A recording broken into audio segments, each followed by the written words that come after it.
आवाज पहुंच रही? हेलो।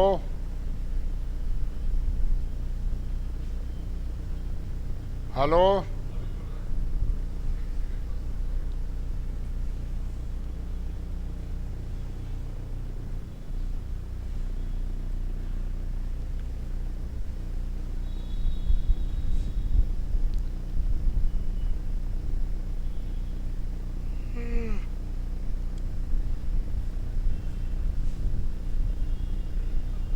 हेलो। आवाज पहुंच रही?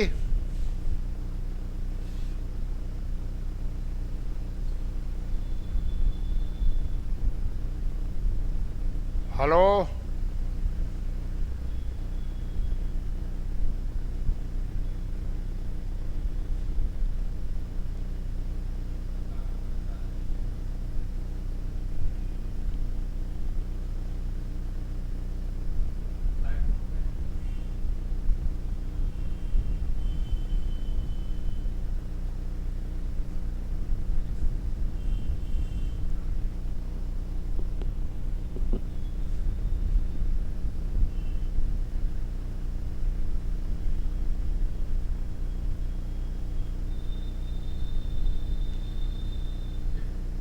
हेलो। आवाज पहुंच रही? और आशा है आप लोगों के पेपर अच्छे हुए होंगे। देखें, 6 तारीख को क्लास बंद किया था। 5 दिन पहले हमने रिवीजन कराई तो उसी में काफ़ी क्वेश्चन फंसे थे। 11 से क्लास शुरू करने को थे, लेकिन 17 को पीजीटी की वजह से अब आज 2 घंटे हमने प्लांट एनाटॉमी पढ़ाई थी आपको रिवीजन के लिए। अब प्लांट एनाटॉमी को डिटेल में आपके जितने चैप्टर हम पढ़ाएंगे। और सुबह को मार्फोलॉजी में हमने रूट पढ़ा दिया था, स्टेम पढ़ा दिया था, लीफ फ्लावर शुरू किया था, लेकिन फिर रिवीजन कराने लगे थे तो मार्फोलॉजी में छुटा हुआ आपका इन्फ्लोरेसेंस है, पोलिनेशन, फ्लावर, वो सुबह को पढ़ाएंगे।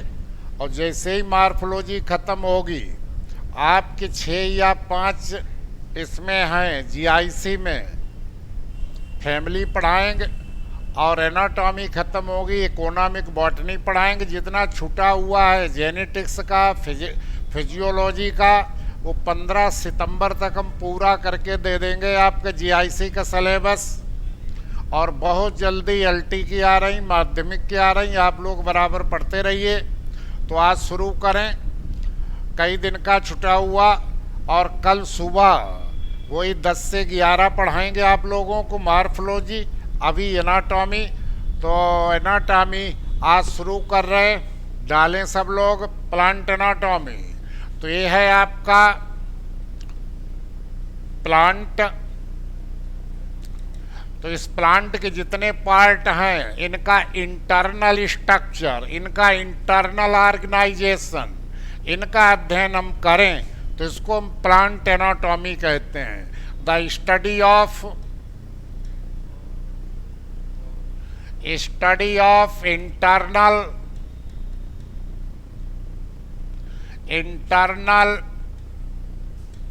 Structures and organization of plant body. Plant body के इंटरनल स्ट्रक्चर, चाहे वो रूट हो, चाहे स्टेम हो, चाहे लीफ हो, चाहे फ्लावर हो, चाहे फ्रूट हो, उसका आंतरिक संरचना का अध्ययन करें तो इसको हम प्लांट एनाटॉमी कहते हैं। और जब भी हम कोई ब्रांच पढ़ते हैं तो उससे रिलेटेड कुछ 2-3 साइंटिस्ट लिखते हैं। तो आपका फादर जो है वो है कौन? Ian Grew. Ian Grew is known as father of plant anatomy.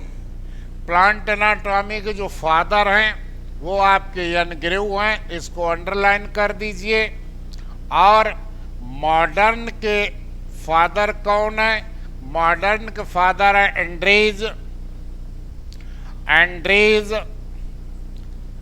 Vesalium is known as father of modern plant anatomy. Modern plant anatomy हो तब आप ये हैं।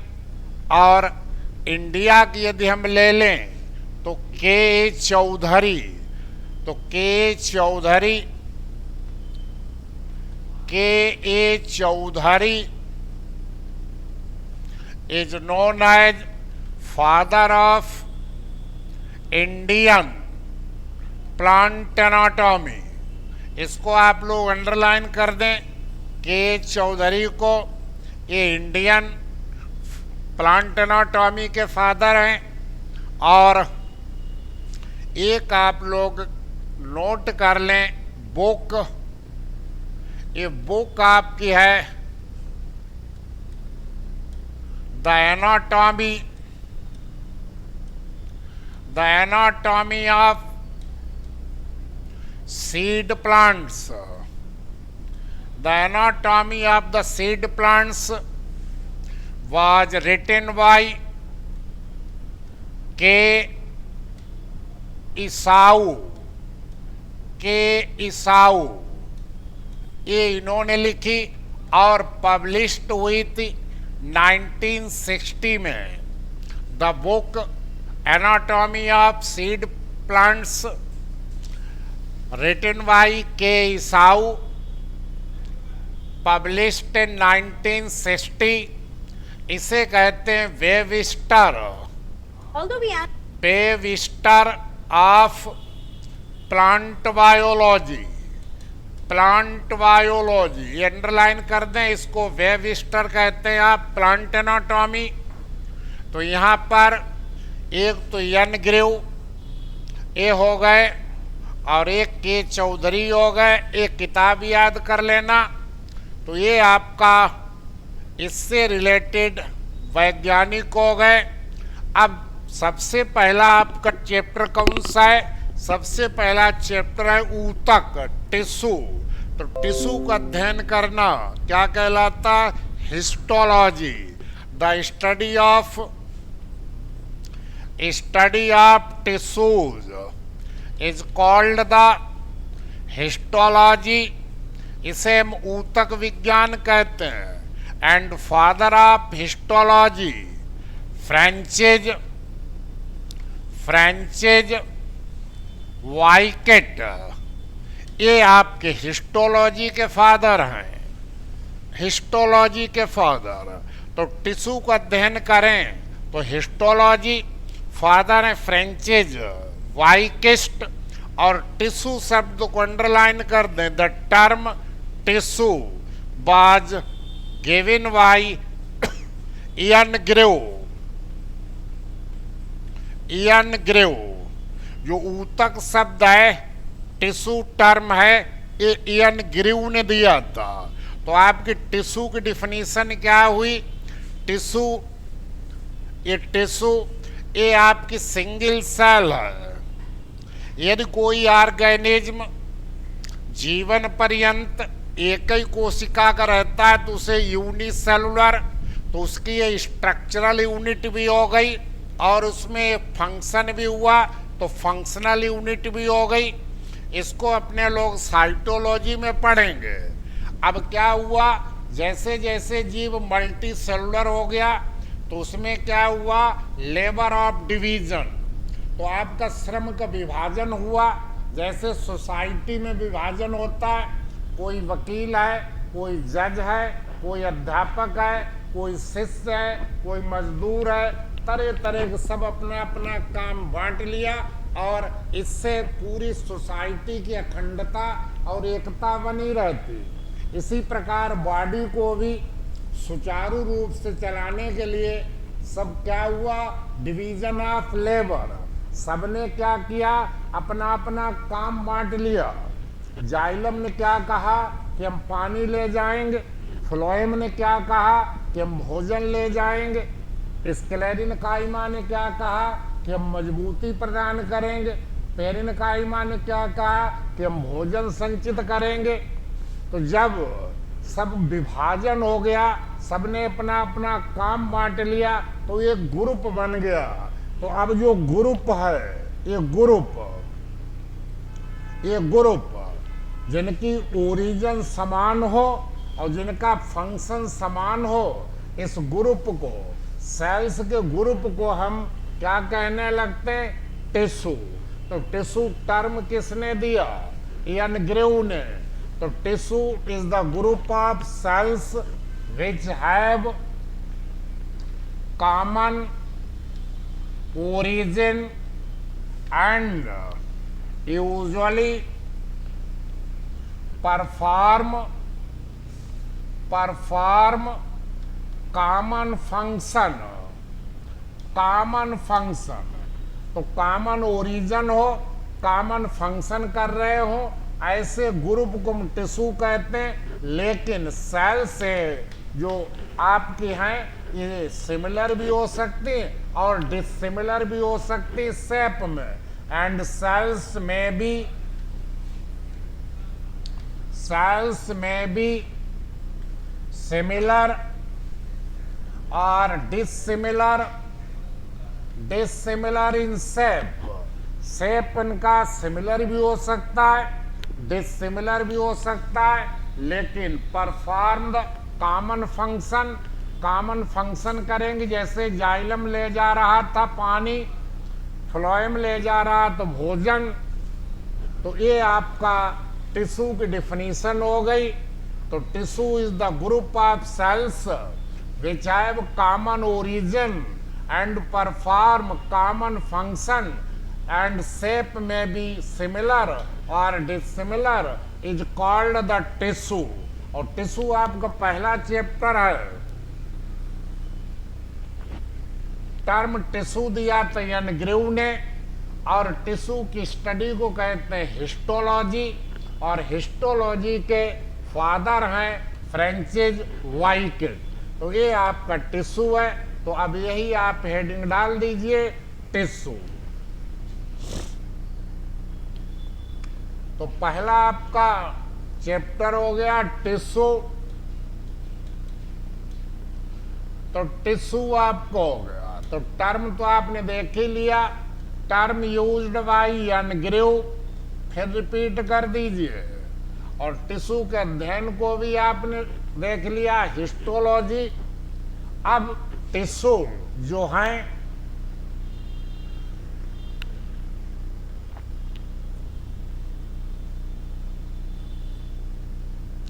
तो ऊतकों को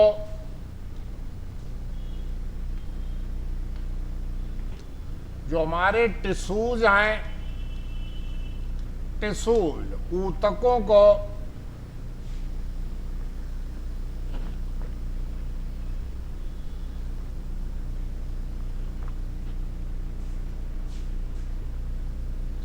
तो टिश्यूज को, ऊतकों को on the basis of capability of division की आधार पर दो भागों में बांट दिया गया। Tissues are divided into two categories on the basis of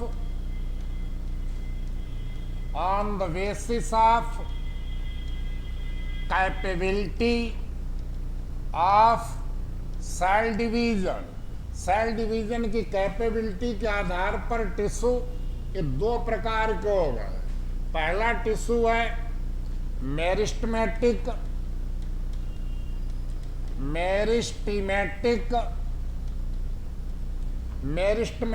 tissues, और दूसरा आपका है ये विभज्योतकी ऊतक, और ये है आपका दूसरा परमानेंट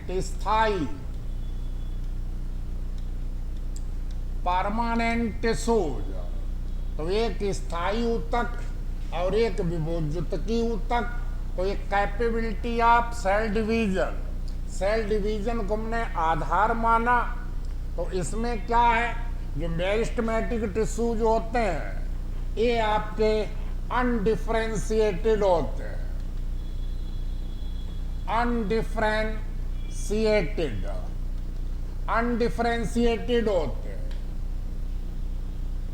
अभी कोई इनमें डिवीजन ऑफ लेबर नहीं आई, सभी सेल्स लगभग बराबर हैं, तो अनडिफरेंशिएटेड और कंसिस्ट्स ऑफ इमैच्योर सेल्स। अभी कोशिकाएं मैच्योर नहीं हुई, डिफरेंशिएटेड नहीं हुई। अभी कोई पेरिनकाइमा, कोई कोलिनकाइमा, कोई स्क्लेरनकाइमा नहीं बनी। अभी सब अनडिफरेंशिएटेड हैं, अविभेदित हैं और कंसिस्ट ऑफ इमैच्योर सेल्स। और मेन डिवीजन आपने क्या रखा था? Capability of cell division. तो इनमें कैपेबिलिटी है, तो ये डिवाइड करते, मेन पॉइंट यही है। They have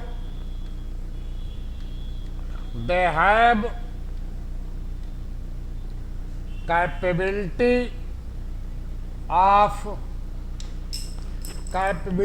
of cell division.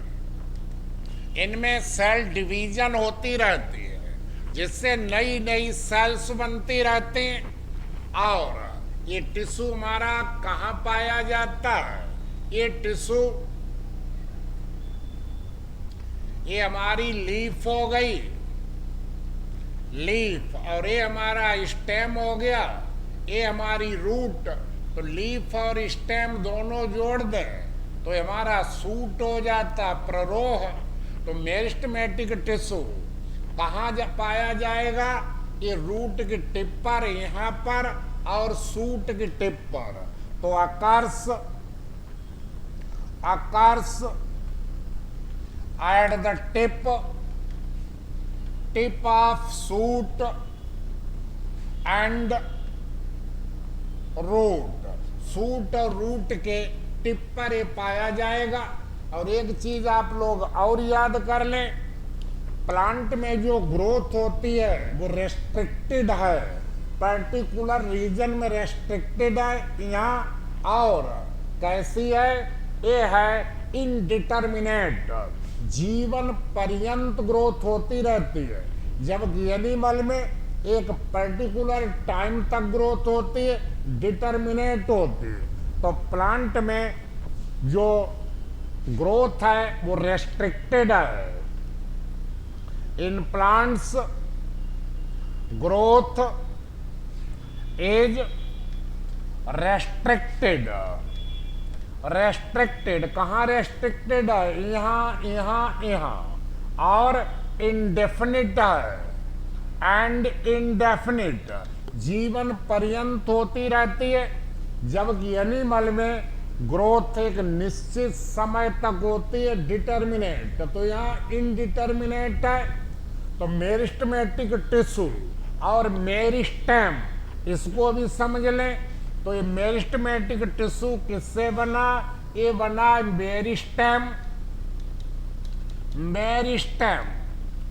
Meristem. ये वो रीजन है, ये वो लोकेशन है प्लांट बॉडी की जिसमें cells divide actively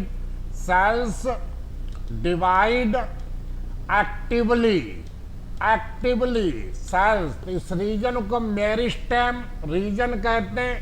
meristem term किसने दिया था? नाइजेली ने। The term meristem given by नाइजेली।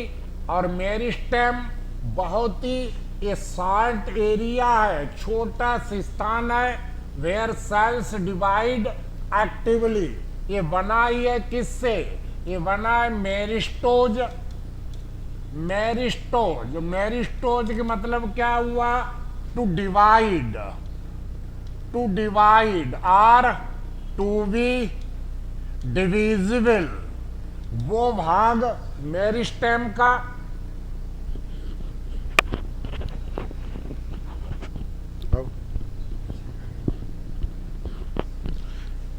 Meristem वो भाग है जहां सेल्स मेरिस्टोज से बना। मेरिस्टोज मतलब डिवाइडेड और डिविजिबल। तो टर्म मेरिस्टेम दिया नाइजेली ने, और ऐसे टिश्यू को हम कहते हैं मेरिस्टेमेटिक टिश्यू। तो मेरिस्टेमेटिक टिश्यू कैरेक्टराइज्ड, इसके क्या कैरेक्टर हैं, इसके क्या फीचर्स हैं। तो मेरिस्टेमेटिक टिश्यू को देखें तो मेरिस्टेम हो गया रीजन, एक क्षेत्र हो गया जहां सेल्स बहुत तेजी से एक्टिवली डिवाइड करती हैं। और ये टिश्यू कहां पर पाया जाता है, चाहे वो रूट की टिप हो चाहे वो सूट की टिप हो, यहां पर पाया जाता है। और कैरेक्टराइज्ड, इसके फीचर्स क्या है, कैरेक्टर्स क्या है। तो देखें इसके फीचर। मेरिस्टेमेटिक टिश्यू के फीचर देखें तो पहला क्या होगा, सेल्स आर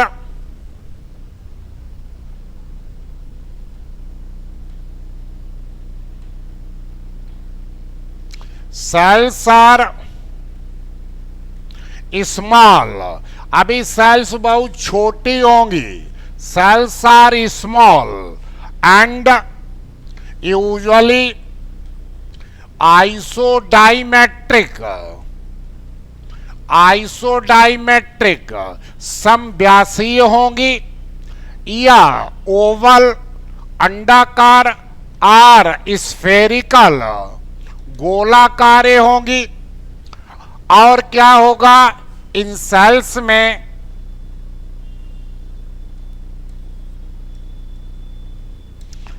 तो सेल्स आपकी पहले ही बता दी अनडिफरेंशिएटेड होंगी, कोई डिफरेंशिएशन नहीं, और मैच्योर होंगी। अभी ये सेल्स स्मॉल हैं, आइसोडाइमेट्रिक, ओवल और स्फेरिकल इन शेप। और ये सेल्स अभी कंपैक्टली अरेंज्ड, क्लोजली पैक्ड होंगी। तो सेल्स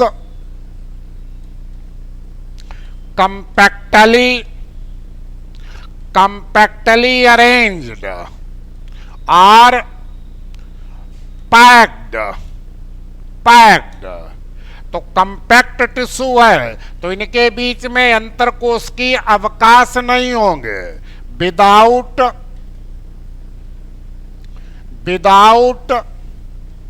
इंटर सेलुलर स्पेसेस, इनके बीच में अंतरकोश की अवकाश नहीं होंगे, कंपैक्टली अरेंज्ड होंगी। और ये जो सेल्स हैं इनमें अभी जो सेल वाले हैं तो सेल वाले प्राइमरी होगी, अभी सेकेंडरी सेल वाल नहीं, और वो सेलुलोज की बनी होगी।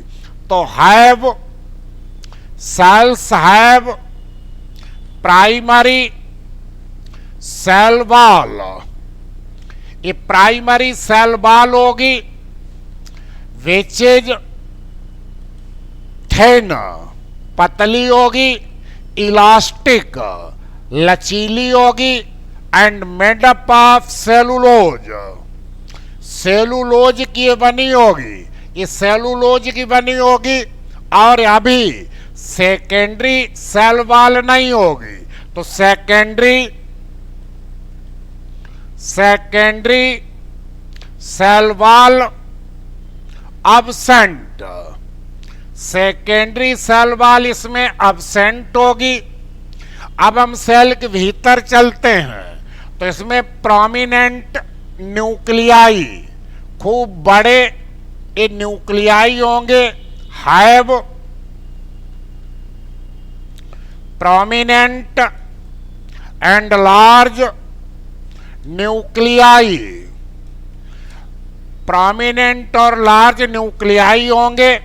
और इनमें जो कोशिका द्रव्य है, ये जो आपका साइटोप्लाज्म, ये आपका खूब डेंस होगा, खूब घना होगा, have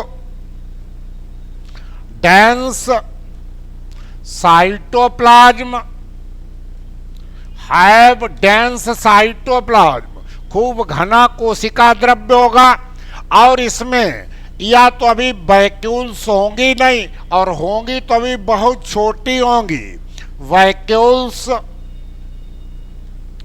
vacuoles are either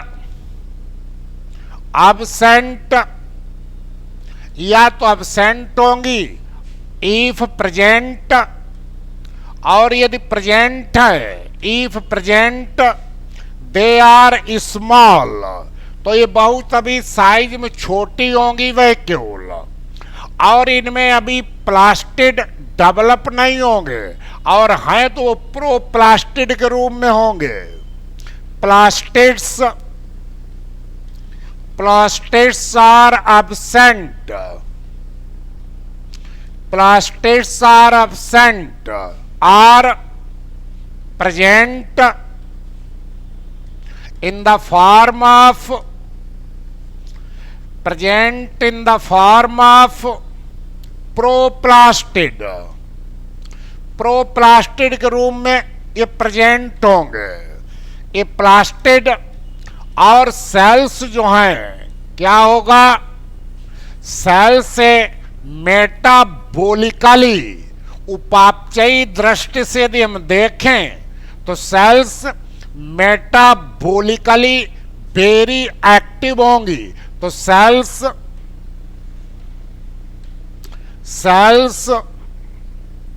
metabolically very active, और जब एक्टिव है तो इनमें रिजर्व फूड एब्सेंट होगा।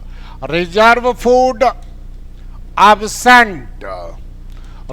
फूड इनमें एब्सेंट होगा, और इसमें अभी जो ergastic substance, non living substance, वो भी अनुपस्थित होगा।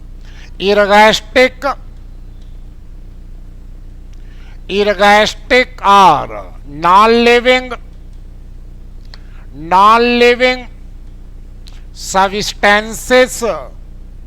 Substances are absent.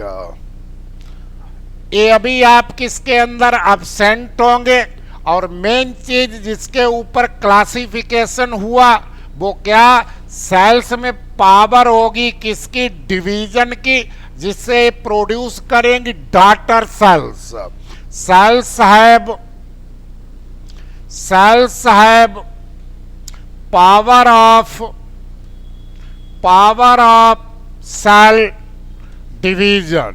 यही मेन पॉइंट है, इनमें पावर होगी सेल डिवीजन की, and produce the new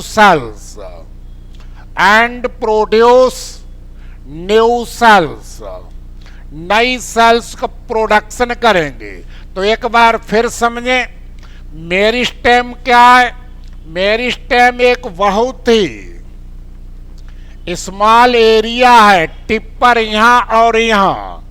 meristem में सेल्स एक्टिवली डिवाइड होते हैं, और उस टिश्यू को कहते हैं meristematic tissue.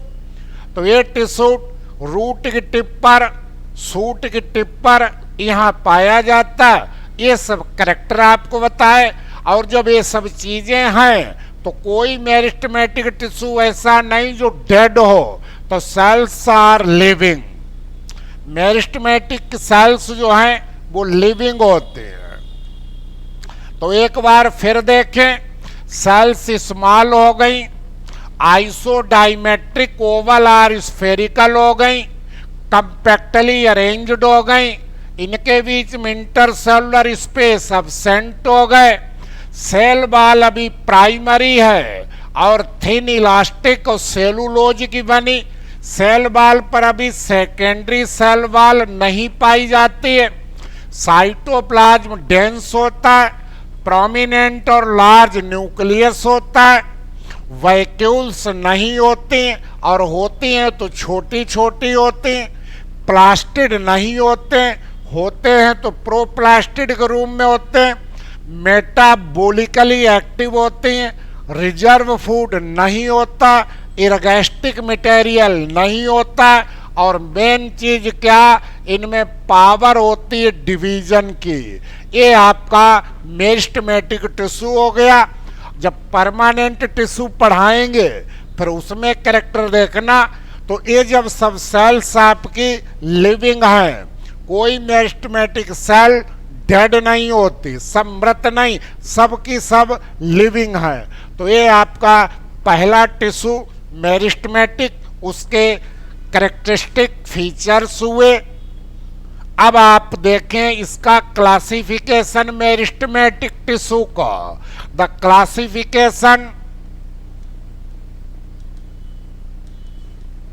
Classification of meristematic tissue. Meristematic tissues का क्लासिफिकेशन देखें।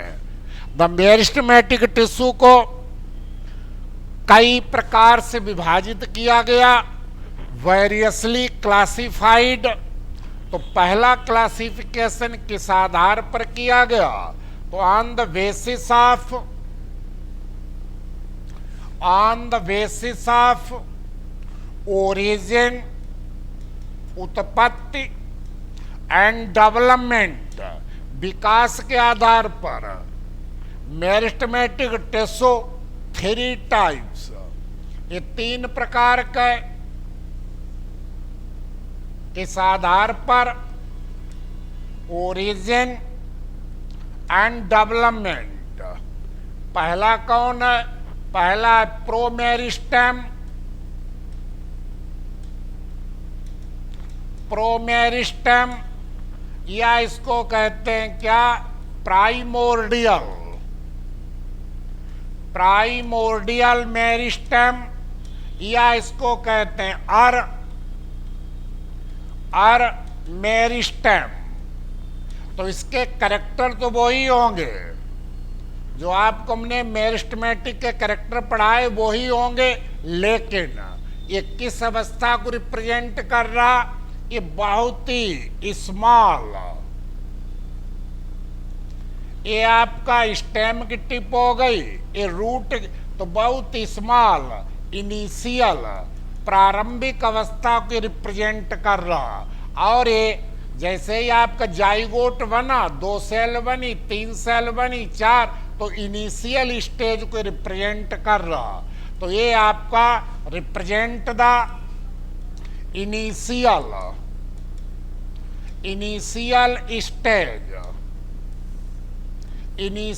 Stage of the meristematic tissue. और इसके सब कैरेक्टर वही होंगे जो अभी आपने मेरिस्टेम पढ़ा, और located at very short area, बहुत छोटे क्षेत्र में यहां पर प्रेजेंट होगा। Located at very short region, बहुत छोटे से क्षेत्र में यहीं पर ये प्रेजेंट होगा। और कोई कैरेक्टर मत लिखना, जो कैरेक्टर इसके थे वही कैरेक्टर मेरिस्ट में, लेकिन और ये आपका कैसा है, वही आपका आगे चलकर यही बनाएगा क्या, which gives rise primary meristem.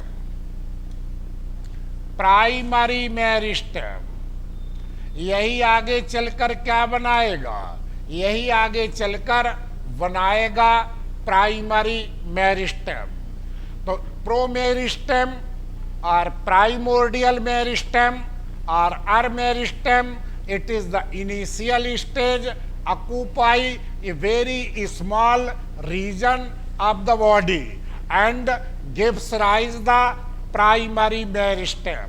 इसी से उत्पत्ति होगी किसकी, प्राइमरी मेरिस्टेम की।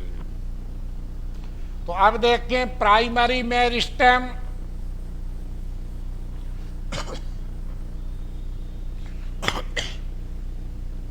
तो प्राइमरी मेरिस्टेम कहां से डेवलप हुआ, तो primary meristem develops from the promeristem. ये प्रोमेरिस्टेम से उत्पन्न होगा, और ये कहां पर, ये थोड़ा सा बिलो, ये थोड़ा सा टिप के नीचे, थोड़ा सा टिप के नीचे पाया जाएगा। तो फाउंड बिलो द प्रोमेरिस्टेम। प्रोमेरिस्टेम से बिलो यहां पर ये पाया जाएगा और इसकी उत्पत्ति भी प्राइमरी होगी और इसका फंक्शन भी प्राइमरी होगा। तो प्राइमरी इन ओरिजिन,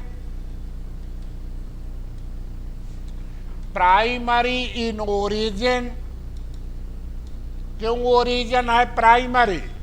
क्योंकि जब अपना जाइगोट बनता है मेल और फीमेल से, तो जाइगोट एक सेल है, तो इसी से विभाजन होता, सेल्स इम्ब्रियो बनता, तो ये अभी इम्ब्रियोनिक। तो प्राइमरी मेरिस्टेम है क्योंकि इम्ब्रियोनिक टिश्यू है, इम्ब्रियो से डेवलप है। तो ये प्राइमरी मेरिस्टेम कहाँ से ओरिजिनेट हुआ? प्रोमेरिस्टेम से। और कहाँ पाया गया? ठीक प्रो के नीचे। और primary meristem primary in origin because, क्योंकि इट इज इम्ब्रियोनिक टिश्यू, ये अभी इम्ब्रियोनिक टिश्यू है, इट इज इम्ब्रियोनिक टिश्यू, और इसका फंक्शन भी प्राइमरी है, प्राइमरी इन फंक्शन, इसका कार्य भी प्राइमरी है, फंक्शन। तो प्राइमरी फंक्शन है तो ये क्या करता है? तो प्राइमरी फंक्शन है तो ये बनाता है क्या? इट गिव्स राइज प्राइमरी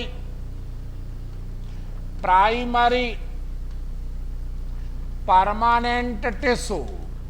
इसी से आपके प्राइमरी परमानेंट टिश्यू बनेंगे, और प्राइमरी परमानेंट टिश्यू बनेंगे तो यही प्राइमरी स्ट्रक्चर बॉडी का बनाएगा and form primary structure of the plant body. किसके द्वारा? By the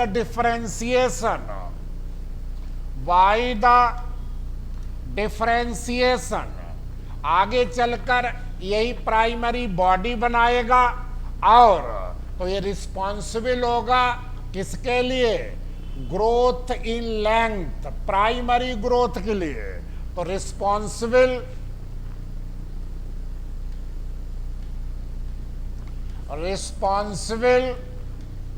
for primary growth of the plant body. और प्राइमरी ग्रोथ के मतलब समझ रहे? Growth in length, that is growth in length, लंबाई में, ग्रोथ इन लेंथ में। मोस्टली कौन? तो mostly monocots and some herbaceous dicots. तो मोस्टली मोनोकॉट्स में और कुछ हर्बेसियस डाइकॉट्स में ये प्राइमरी ग्रोथ ही होती है, सेकेंडरी ग्रोथ नहीं होती। तो प्राइमरी ग्रोथ इन लेंथ, ये ग्रोथ इन लेंथ, लंबाई में पौधा बढ़ेगा, ग्रोथ इन लेंथ। तो प्राइमरी मेरिस्टेम को फिर समझिए। प्राइमरी मेरिस्टेम डेवलप्स फ्रॉम प्रोमेरिस्टेम, प्रोमेरिस्टेम से डेवलप हुआ, फाउंड बिलो द प्रोमेरिस्टेम, प्रोमेरिस्टेम के बाद में पाया गया। इसकी ओरिजिन भी प्राइमरी क्योंकि एम्ब्रियो से डेवलप हुआ, इसका फंक्शन भी प्राइमरी क्योंकि प्राइमरी परमानेंट टिश्यू बनाएगा जो जिम्मेदार होगा प्राइमरी ग्रोथ, यानी ग्रोथ इन लेंथ। तो मोनोकॉट और कुछ हर्बेसियस डाइकॉट, उनमें ये इसी के द्वारा प्राइमरी ग्रोथ होती। ये हो गया दूसरा। और डालें अब, कौन सा डालें? Secondary meristem.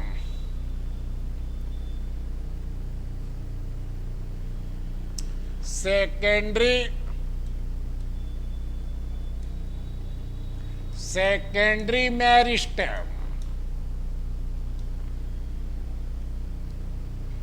तीसरा, तो प्राइमरी मेरिस्टेम में एक पॉइंट और ऐड कर लीजिए। Primary meristem occurs from the beginning and found through out the life. शुरू से ही प्राइमरी मेरिस्टेम पाया जाता है और जीवन पर्यंत रहता है। लेकिन सेकेंडरी मेरिस्टेम की उत्पत्ति कब होगी? जब पौधा बहुत ओल्ड हो जाएगा। और सेकेंडरी मेरिस्टेम की उत्पत्ति किससे होगी? प्राइमरी परमानेंट टिश्यू से। तो secondary meristem originated from the primary permanent tissues. ये प्राइमरी परमानेंट टिश्यू से डेवलप होगा and not present from the beginning. शुरू से प्रेजेंट नहीं होता, इट डेवलप्स लेटर ऑन। ये बाद में डेवलप होता है। और ये आपके क्या बनाएगा? ये बनाएगा, it forms secondary permanent tissue. Secondary permanent tissues जैसे आपको पढ़ाएंगे क्या क्या? Secondary xylem, secondary phloem, secondary medullary range, इनको ये बनाएगा। तो ये जिम्मेदार किसके लिए होगा? तो ये होगा responsible for secondary growth. Responsible for secondary growth, ये द्वितीयक वृद्धि के लिए जिम्मेदार होगा। That is growth in thickness, मोटाई में, और गर्थ, और डायमीटर में। तो थिकनेस में, गर्थ में, डायमीटर में पौधे की ग्रोथ हो तो उसमें ये पाया जाएगा। और इसकी पोजीशन लैटरल होती है, लैटरल इन पोजीशन। आगे आपको पढ़ाएंगे इसके नाम। तो ये आपके ज्यादातर किसमें होगा? सर्व, झाड़ी में, and trees. Shrubs and trees में इनमें ये पाया जाएगा। तो सेकेंडरी मेरिस्टेम की उत्पत्ति प्राइमरी परमानेंट टिश्यू से हुई, बिगिनिंग से नहीं, बहुत बाद में बनता है जब जरूरत पड़ती है। कब जरूरत पड़ती है? जब द्वितीयक वृद्धि होती है, सेकेंडरी ग्रोथ, उस समय ये सेकेंडरी परमानेंट टिश्यू बनाता है। सेकेंडरी परमानेंट टिश्यू जैसे secondary xylem, secondary phloem, secondary medullary rays. तो ये जिम्मेदार हो गया सेकेंडरी ग्रोथ के लिए।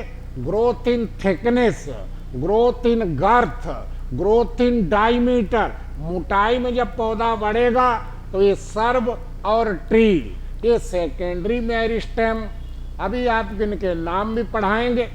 तो जहाँ प्राइमरी परमानेंट टिश्यू बिगिनिंग से और जीवन पर्यंत रहता है, वहीं सेकेंडरी मेरिस्टेम की उत्पत्ति बहुत बाद में होती है और सभी में नहीं, कुछ ही पौधों में इसकी उत्पत्ति होती है। तो सेकेंडरी परमानेंट टिश्यू ये रिस्पॉन्सिबल होगा secondary structure.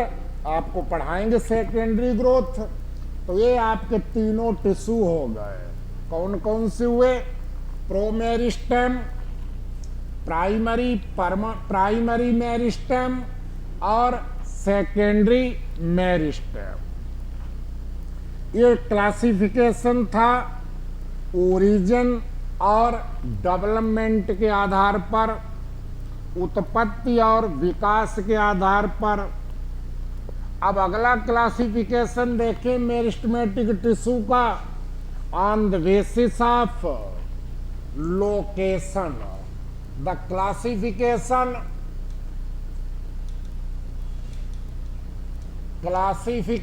Of meristematic tissues,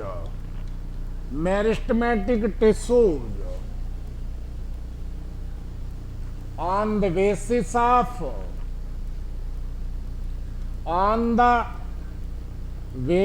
of location. अब लोकेशन और पोजीशन, अब पोजीशन के आधार पर भी ये 3 प्रकार को होता है, 3 टाइप्स, 3 प्रकार का। पहला कौन? एपिकल मेरिस्टेम,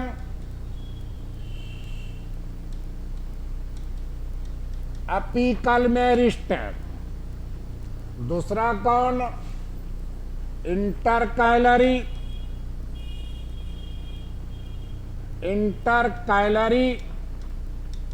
मेरिस्टेम, और तीसरा कौन?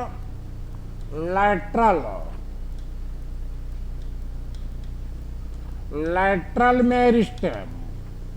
तो लोकेशन और फंक्शन के आधार पर भी ये 3 प्रकार का है। तो एपिकल मेरिस्टेम कहाँ पाया जाता है? ये हो गया आपका एपिकल मेरिस्टेम।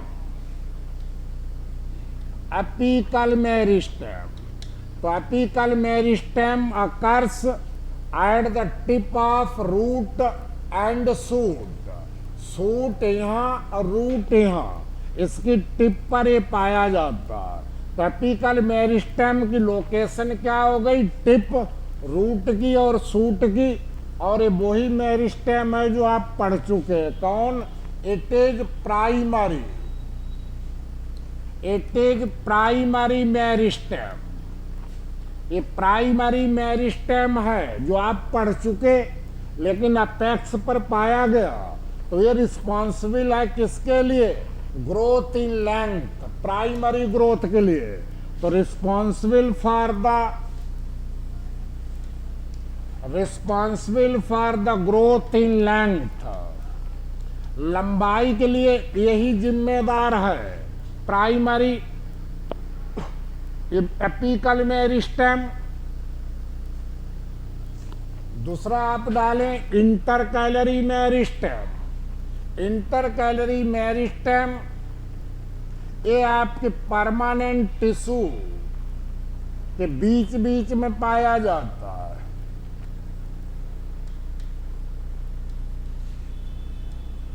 Intercalary meristem. तो ये एपिकल मेरिस्टेम का ही टूटा हुआ पार्ट है। It is the broken part of apical meristem.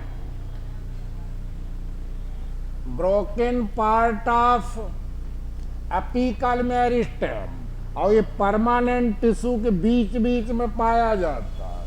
Found between permanent tissues के बीच बीच में पाया जाता है। और जिम्मेदार है किसके लिए? वही प्राइमरी ग्रोथ। लेकिन कौन सी ग्रोथ? लोकल। मान लीजिए गाय बकरी ने घास की टिप खा ली, तो ये क्या होगा? ये टिश्यू डेवलप करने लगेगा, जिससे बराबर लीफ की या और पार्ट की ग्रोथ होती रहेगी। तो ये आपका रिस्पॉन्सिबल है लोकल ग्रोथ के लिए। तो responsible for localized growth. And ये भी कौन है? ये भी प्राइमरी मेरिस्टेम ही है। एंड प्राइमरी मेरिस्टेम, तो ये भी primary meristem.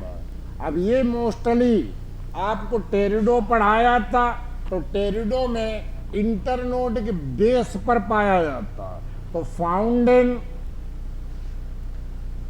Base of internode, internode के बेस में, ये आपकी इंटरनोड होती, दो नोड के बीच की दूरी क्या कहलाती? Internode.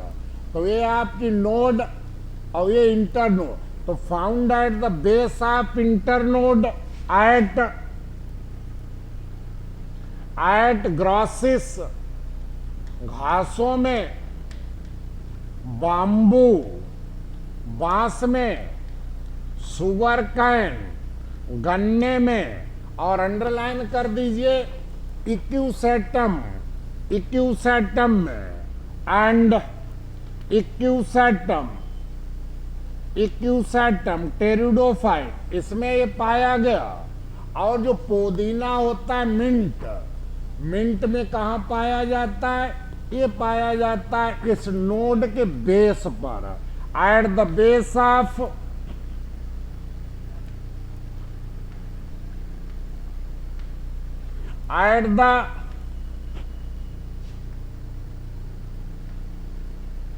at the base of node as mint, पुदीना के नोड के बेस पर पाया जाता है, and bases of leaf, leaf के बेस पर एज पाइनस एंड सम मोनोकार्ड्स, कुछ मोनोकार्ड पाइनस की लीफ के बेस पर पाया जाता है, इंटरनोड के बेस पर पाया जाता है, नोड के बेस पर पाया जाता है। तो ये दोनों आपके एपिकल मेरिस्टेम और इंटरकैलरी मेरिस्टेम, ये दोनों हमारे प्राइमरी मेरिस्टेम है, और ये दोनों जिम्मेदार होते हैं primary growth, growth in length, पौधे की लंबाई के लिए। ये हो गए दोनों। और तीसरा डाले कौन सा? लैटरल मेरिस्टेम, पार्श्व। इससे आपका प्रश्न पूछा जाता है लैटरल मेरिस्टेम का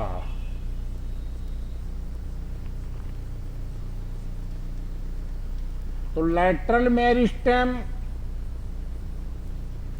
चूंकि आप लोकेशन के आधार पर क्लासिफाई कर रहे हैं, तो ये कहाँ पाया जाएगा? ये पाया जाएगा यहाँ पर, लैटरल साइड पर। ये आपके लैटरल साइड पर पाया जाएगा। तो found on the lateral side, found on the lateral side, lateral side, ये लोकेशन हो गई। और ये वही मेरिस्टेम है जो अभी पढ़ाया था, कौन सा? ये प्राइमरी मेरिस्टेम, और अभी पढ़ाया था सेकेंडरी। तो it is secondary, it is secondary meristem, ये सेकेंडरी मेरिस्टेम है। और ये किसके लिए जिम्मेदार है? Growth in thickness, secondary. तो रिस्पॉन्सिबल फॉर सेकेंडरी ग्रोथ, ये द्वितीयक वृद्धि के लिए, that is growth in girth, चौड़ाई में। तो तना यदि हम ले लें तो तने में कौन कौन हुआ? कार्कैम्बियम, अंडरलाइन कर दीजिए, कार्कैम्बियम ये हमारा लैटरल मेरिस्टेम है, and interfascicular cambium in stem, stem में। लेकिन रूट में कार्क कैम्बियम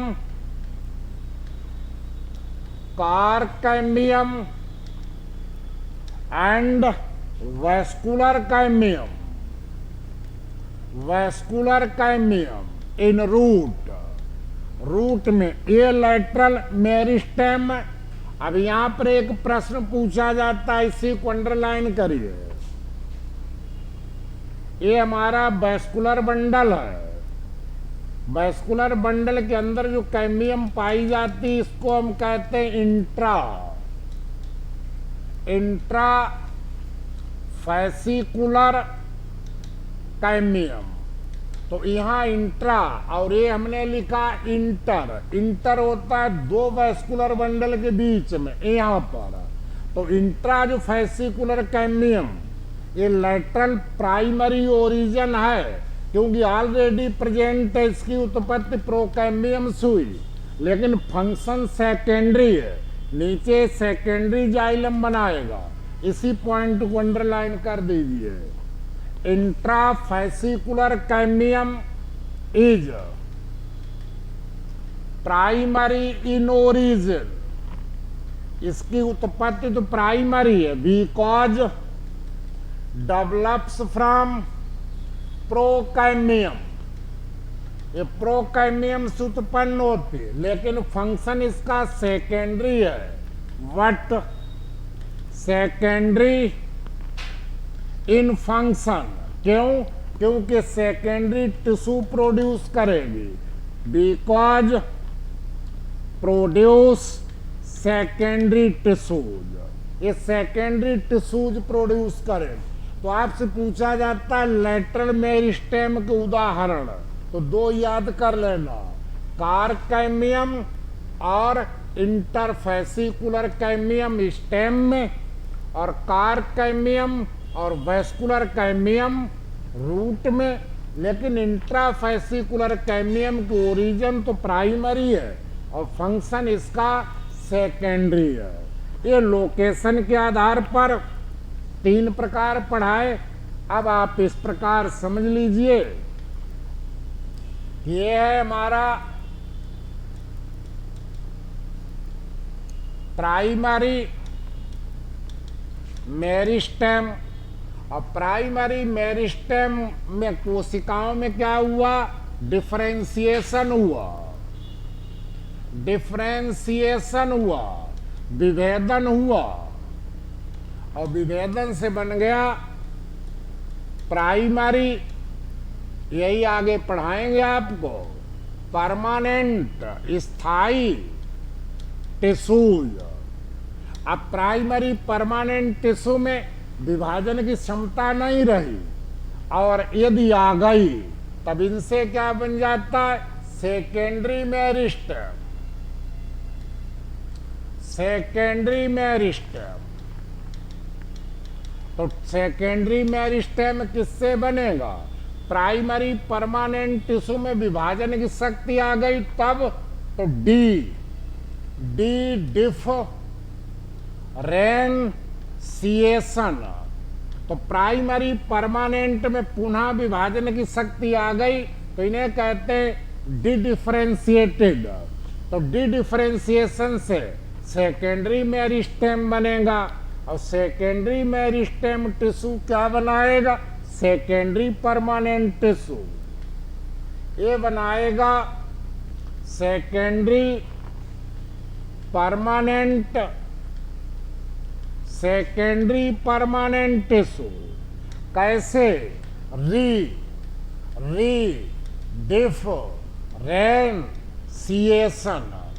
रीडिफरेंशिएशन। तो तीन प्रकार की आपकी कोशिकाएं, तीन क्यों चार समझ लीजिए। जिन कोशिकाओं में विभाजन था उन्हें लिखाया था अनडिफरेंशिएटेड, जिनमें विभाजन नहीं था वो डिफरेंशिएशन पुनः हो गया, तो डी डिफरेंशिएशन, उससे एक टिश्यू बना, और उनमें हुआ तो रीडिफरेंशिएशन। और यही सेकेंडरी परमानेंट टिश्यू तीन आपके हैं। कौन कौन? पढ़ना है सेकेंडरी जाइलम, पढ़ना है सेकेंडरी फ्लोएम, पढ़ना है सेकेंडरी मेडुलरी रेंज। यही आपके सेकेंडरी परमानेंट टिश्यू। और यही जिस दिन बनेंगे उस दिन पौधे की क्या होगी? उस दिन पौधे की ये चौड़ाई, पौधे की ये चौड़ाई बढ़ेगी, ग्रोथ होगी इन थिकनेस। तो प्राइमरी मेरिस्टेम डिफरेंशिएटेड हुआ, प्राइमरी परमानेंट टिश्यू बना, उनमें डिफरेंशिएशन हुआ तो सेकेंडरी मेरिस्टेम बना, और उनमें रिडिफरेंशिएशन हुआ तो सेकेंडरी परमानेंट टिश्यू बने। ये secondary xylem, secondary phloem, secondary medullary range. कितने प्रकार के क्लासिफिकेशन हो गए? 2 प्रकार के। चलिए कल मेरिस्टेम समाप्त कर देंगे, क्लासिफिकेशन अभी चल रहा, आज पहला लेक्चर है। कल हम आपको सुबह 10 से 11 पढ़ाएंगे, मार्फोलॉजी जहाँ से छोड़ी थी वो 10 से 11, और शाम को फिर 7 से 8 पढ़ाएंगे यही एनाटॉमी। मार्फोलॉजी 2-3 दिन में ख़त्म करके 2 ही चैप्टर बचे हैं, फ्लावर, इन्फ्लोरेसेंस, पोलिनेशन। तभी हम आपको फैमिली पढ़ा देंगे, और फैमिली जैसे ही पढ़ाई तभी आपको इकोनॉमिक बॉटनी पढ़ा देंगे। 2-3 दिन के हैं दोनों टॉपिक। इधर एनाटॉमी खत्म करेंगे तो बचा हुआ जेनेटिक्स और बची हुई फिजियोलॉजी पढ़ाएंगे। जितना पोर्शन बचा है 15 तक लगातार 12 तक पढ़ा के फिर आपके रिवीजन कराएंगे 19 वालों के लिए। फिर जिनका छुटा हुआ है फिर साइकिल चलेगी वायरस से ही। दूसरी चीज़ 24 तारीख से हम नया बैच शुरू कर रहे हैं, अपने साथियों को बता देना। एक क्लास सुबह को लोअर रहा करेगा, वहीं वायरस से जिम्नोस्पर्म तक, क्योंकि अब की पैलियो बॉटनी से भी 2-3 पूछे, फॉसिल से छूटेगा कुछ नहीं। पिछली बार तो कम टाइम मिला इसलिए थोड़ा छूट गया। और शाम को 1 घंटा हायर बॉटनी रहेगी। नया बैच 24 से शुरू होगा। सब लोग हमारा फ़ोन नंबर नोट कर लें, 7986399179। ठीक है। JRS academy biology Y Rajeshwar Singh करके, और आप लोग 24 से नए बैच में 11 एडमिशन हो चुके, 2-3 और हो जाए, 24 से हम शुरू कर देंगे। रक्षाबंधन की वजह से रुक गए, नहीं तो अब तक शुरू हो गया होता, लेकिन पुराना इसलिए क्योंकि आपको GIC का देना, तो ये हम बस 10 या 12 तक पूरा सिलेबस कर देंगे पूरा।